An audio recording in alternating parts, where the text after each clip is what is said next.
So raise your hand if you know what 100 Thieves is. Anybody familiar in the audience? It's probably weird for you. There's a few in there. There are a couple. There's gonna be a lot more hopefully in a couple years. Yeah, or maybe by the end of the afternoon. That makes more sense. Oh. You know, you're probably used to going to a lot of these like gaming conferences where you get mobbed.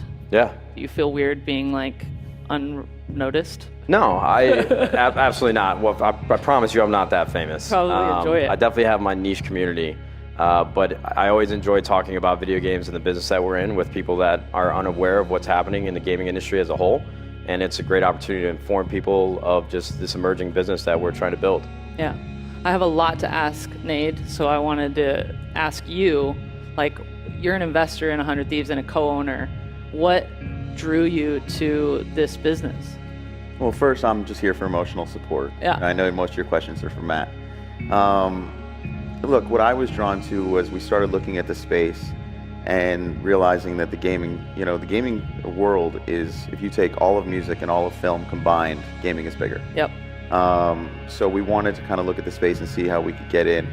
And we started looking, do we buy a team? Do we create a league? And I said, let's just sit back and kind of watch, and it's a youth-driven business. And we realized when we met Matt, he was looking at it completely differently. He wasn't looking at it as about, you know, his professional teams, which they have, but he was looking at it as a brand. 100 Thieves started as an apparel brand. Mm-hmm. And I like to bet on founders, and Matt actually was a professional gamer. Mm-hmm. And very successful. Very successful, but also someone who believed in this space really early on. And when he goes and he talks to players, he's not going to brag about himself, so I will. 7 years ago, this guy worked at McDonald's and was a 4-year employee while he was a professional gamer, trying to put himself through school.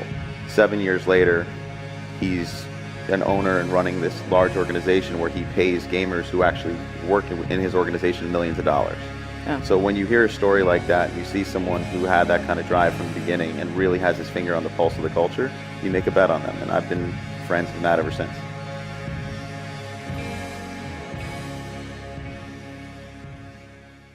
So when was it that you were like, okay, gaming is officially my job? January of 2013, we had Black Ops 2 out on the pro circuit, and so for whatever reason, it's like the floodgates opened and everything just started clicking, and everything that I hoped was going to work out worked out. I feel like a lot of the success I have today was just timing. You know, I hit the right wave at the right time, and I think that's what it's all about for a lot of people that are successful. So now growing up, what was your family like? Were they supportive of your gaming? I mean, how does that all come into play? Well, it was a little tougher at first because I had to try and sell them on the idea. I think when any parent sees their child doing something that's really out of the ordinary, you know, that's going to raise a lot of red flags. So I can imagine what they thought about it, and I think that's the main reason why my mom made me get a job, because she was worried that I was just going to waste my life away behind my computer screen. Do you think she would approve? I think she would approve now, for sure. I think things have kind of taken off to a point where she wouldn't have a choice at this point. I mean, just the things that I've been able to do for my family and the things that I've been able to do for myself in my career, I think she would completely understand it from my standpoint now. I always try to tell my parents, like, this is going somewhere, I can see it, like, I'm gonna make it happen. So, like, I definitely wish she was around to see where it's all gone. That's the only portion of it that kind of sucks. For me, like, nobody wants to deal with their mother passing away, but that was something that I looked back from like a third person, understood. You're gonna learn from this. You know, you're gonna use that as motivation to just do better and just make her proud.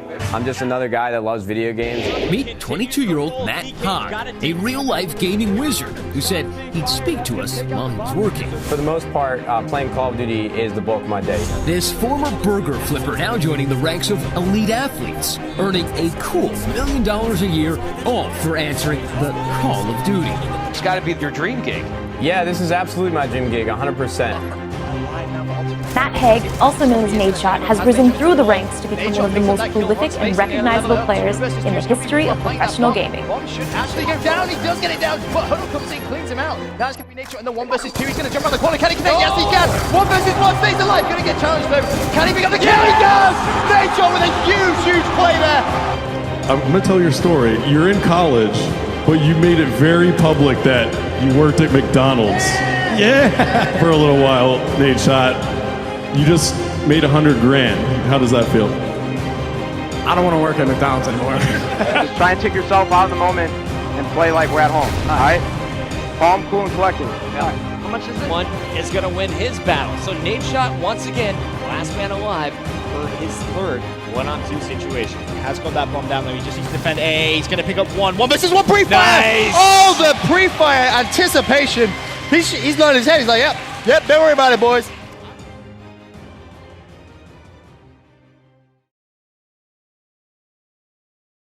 How the fuck you doing? Hey guys, Nadeshot. Today I'm bringing you a brand new video, and if you guys asked me 2 months ago if I was going to be making a video like this, I would have told you were absolutely crazy. Things change, people change, situations change, so I'm going to cut straight to the chase.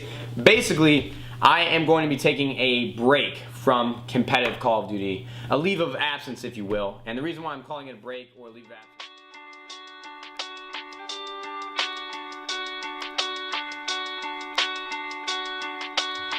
So, my company, 100 Thieves, has received a multi-million-dollar investment from Dan Gilbert, the owner of the Cleveland Cavaliers, to help me build my business.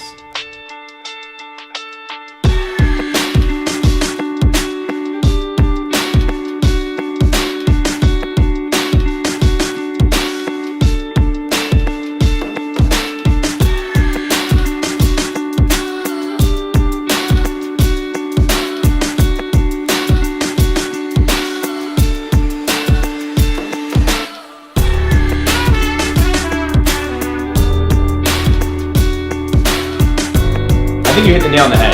Drake and Scooter just bring so much to the table, especially for 100 Thieves, just because we do focus on winning championships and we invest a significant amount of money in our players and teams, and we're going to continue to do that and do everything in our power to bring championships home to this organization. But our aspirations are definitely go beyond just esports. You know, we have this apparel line that we're really passionate about. And then the entire content arm that we're building out of this company, I think is one of our biggest priorities as well. And so for me, just bringing both those people aboard to really help 100 Thieves transcend everything that we're doing right now is honestly, like I said, a dream come true.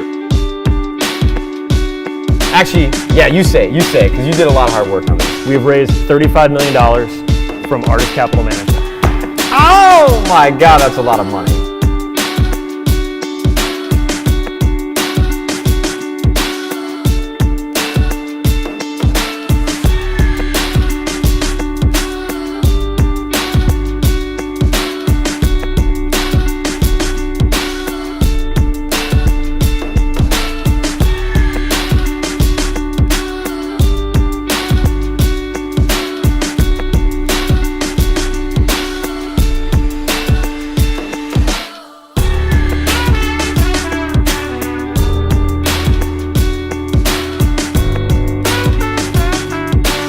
This is a 15,000 square foot facility that will be able to house everyone that we have now and everyone that we'll continue to build with in the future. So follow me so you guys can get a lay of the land.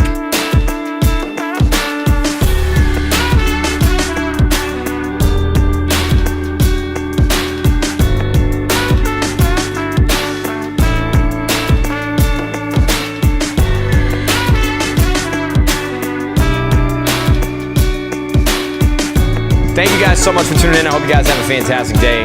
Hope you're just as excited as we are about the brand new 100 Thieves headquarters, facility, field house, game park. Warehouse. 100 HQ. 100 HQ. HQ 100. No, something. Welcome to our brand new home, YouTube. We'll see you fudging later. Goodbye. So we can fit 92 people in here in total? Probably 100 if you have some people in your room. Nobody's coming to my room. Just one? It's going to be key card access, iris recognition, thumbprint. But you have that like custom-made bench. Yeah, but if you come into my room, you have to be escorted by my